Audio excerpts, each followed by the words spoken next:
O ex-presidente Jair Bolsonaro confirmou hoje para a Folha de São Paulo o teor da mensagem enviada ao empresário Meyer Nigre sobre o processo eleitoral brasileiro e o Supremo Tribunal Federal. Lembrando que o ex-presidente foi intimado a prestar depoimento na Polícia Federal justamente sobre essas mensagens e explicar a disseminação de fake news.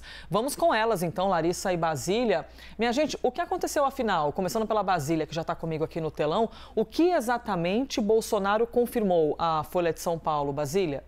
Olha, de acordo com a reportagem da Folha de São Paulo, Bolsonaro respondeu a reportagem que enviou mesmo uma mensagem aos empresários em que dá a ordem para o disparo de fake news, né? Num tipo de repassa aí ao máximo essas notícias mentirosas. Mas Bolsonaro também disse à reportagem que vai fornecer as devidas explicações para a Polícia Federal no caso. Foi uma resposta curta que ele deu à Folha de São Paulo em que diz: eu mandei, qual o problema? É uma ilustração do tipo de comunicação adotado durante todo o governo pelo barulho, né? Pela desinformação.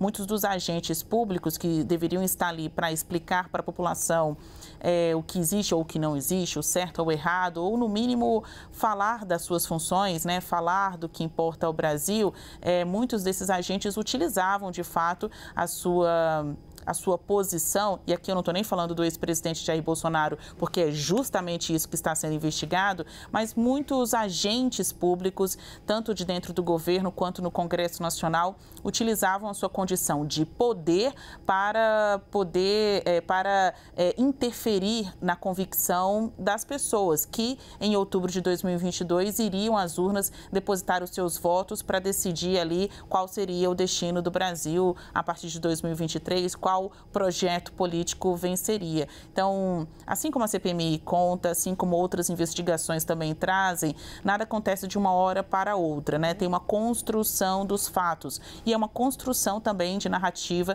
que acabou sendo ali martelada na cabeça das pessoas com um monte de mentiras desde a época da pandemia, né? Não só desde a época da pandemia, mas citando como um exemplo especial, como mentiras levaram a muitas mortes no Brasil, né? De achar que as vacinas não faziam diferença, as vacinas poderiam até prejudicar a saúde das pessoas, ou um tipo de receitinhas mirabolantes para você combater a Covid-19. Isso que poderia estar num site da Deep Web ou num livro de origem duvidosa, estava nos discursos públicos oficiais do ex-presidente da República, Jair Bolsonaro, e tantos outros agentes públicos, e por isso muitos deles estão sendo investigados. Bolsonaro tem muito que explicar para a Polícia Federal. Na próxima quinta-feira, ele vai ser ouvido pela PF para falar tanto do episódio mais famoso, né, ilustrativo, que é o das joias,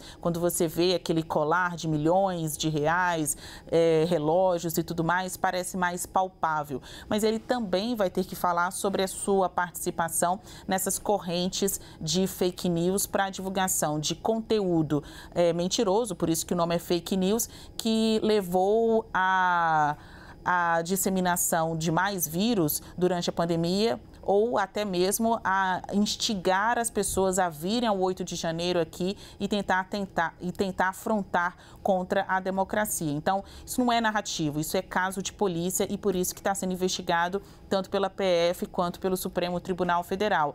Aqui, olha, são informações muito recentes que a gente está debatendo na tela da CNN Brasil. É uma reportagem da Folha de São Paulo que entrou em contato com Jair Bolsonaro e, numa resposta curta, informa o jornal. Bolsonaro disse que mandou mesmo e qual o problema, é isso aí, mas que ele explicará melhor o que significou esta ordem dada a empresários. Pois é, Larissa, e a gente fala também, muitas vezes, sobre aquele tal grupo de empresários, né, que visava ali compartilhar fake news e tudo mais. Bolsonaro afirmou que não participava do grupo de empresários para o qual, segundo a Polícia Federal, Nigre repassou as mensagens em que criticava ministros do Supremo e também do TSE. Mas Bolsonaro afirmando que mandei sim, e daí?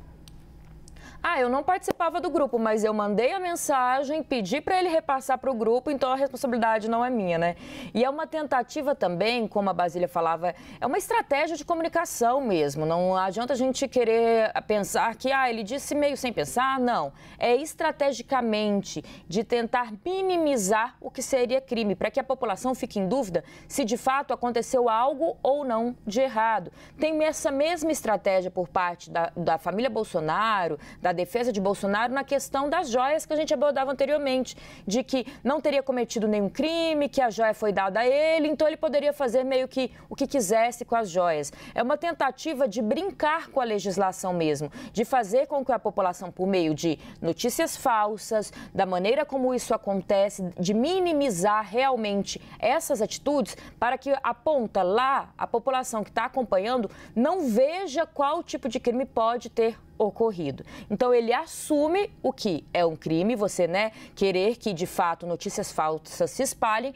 minimizando o fato de se criticar as urnas eletrônicas, como aconteceu durante todo o mandato de Bolsonaro, e a gente vai vendo essa mesma estratégia em outras situações, como eu citei no caso das joias, ao dizer que haveria ali uma certa dúvida na legislação do TCU, se ele poderia ou não ficar com aquelas joias, que as joias eram algo pessoal, sendo que a legislação ela é sim clara de que o que é pessoal seria uma medalha ou mesmo uma camiseta de futebol, de que aquilo, naquele valor, tanto se sabia aquele valor como foi comercializado, ainda de acordo com as investigações da Polícia Federal, não poderia ser considerado algo pessoal, porque ele recebeu aquele presente por ser presidente da República. Então, pelo cargo que ele ocupava, não é que a pessoa olhou e falou, eu gosto do Bolsonaro, eu gosto do Lula. Não, ele naquele momento era um presidente da República, estava ele e seus ministros, lembrando que também teve um estojo que entrou via ministro aqui no Brasil, representando o país em cargos, representando o Estado, e por isso